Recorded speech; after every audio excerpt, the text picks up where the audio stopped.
I have a dream. La Terre, un monde encore tout à fait inconnu. Mais l'homme est en train de détruire petit à petit cette boule en pompant ses richesses. Voici son histoire.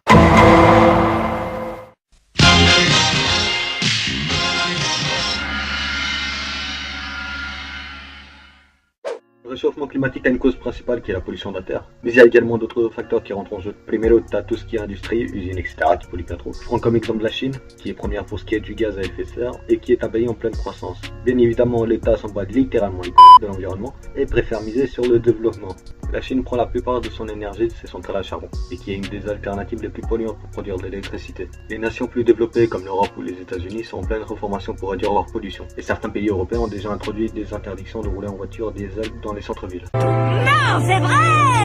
Et secondo, il y a tout ce qui est déforestation, afin d'élargir les territoires de ville, comme celle de Rio par exemple, pour la production de papier aussi, et pour la construction de nouvelles routes qui sont nécessaires pour que l'économie du pays concerné fonctionne. Du point de vue économique, les cultures ne survivent pas. En effet, les gens travaillent moins et sont moins productifs par chaleur, ce qui entraîne une modification des trajets de migration ainsi qu'un ralentissement des échanges océaniques. Du point de vue océanique, les icebergs fondent plus vite, ce qui entraîne une augmentation accélérée du niveau de la mer et des inondations des zones côtières. L'érosion des littoraux s'accentue. On remarque qu'une grande partie des marécages disparaissent chaque année. La vulnérabilité des tempêtes augmente, ce qui produit plus d'inondations. La salinisation des littoraux augmente également, ce qui rend les cultures impropres. Au niveau des constructions et des centres urbains, la fréquence, l'intensité et la durée des phénomènes extrêmes comme les canicules, les inondations, les sécheresses et les cyclones seront accentués, ce qui devrait entraîner une obligation d'adaptation à l'augmentation des catastrophes naturelles au niveau des constructions et des centres urbains. Du point de vue de la biodiversité, des milliers d'espèces sont transférées sur tous les continents car les êtres vivants sont affectés par le changement climatique, ce qui entraîne à ces espèces une modification des cycles de vie et un accroissement du risque d'extinction de certaines espèces vulnérables. Ensuite vient l'un des plus gros problèmes, la fonte des glaces. Comme l'ensemble de la planète se réchauffe, les glaciers qui se trouvent au nord et au sud vont fondre. Ce phénomène élèvera le niveau de la mer de plusieurs mètres de haut, qui entraînera la disparition de plusieurs îles et de nombreuses inondations. Triste vie. Mais l'impact le plus grave est au point de vue de l'eau potable. Il faut savoir qu'il n'y a que 2,8% d'eau potable sur notre planète, et sur ce chiffre, 75% de cette eau sont des glaciers ou des nappes phréatiques. Alors pourquoi nous restons là comme des cons alors que le peu d'eau qui nous reste est en train de disparaître? Il n'y a pas un petit qui voudrait choter dans le cul des dirigeants pour qu'ils voient la mer qui nous arrive sur la tronche? Ta gueule et travaille!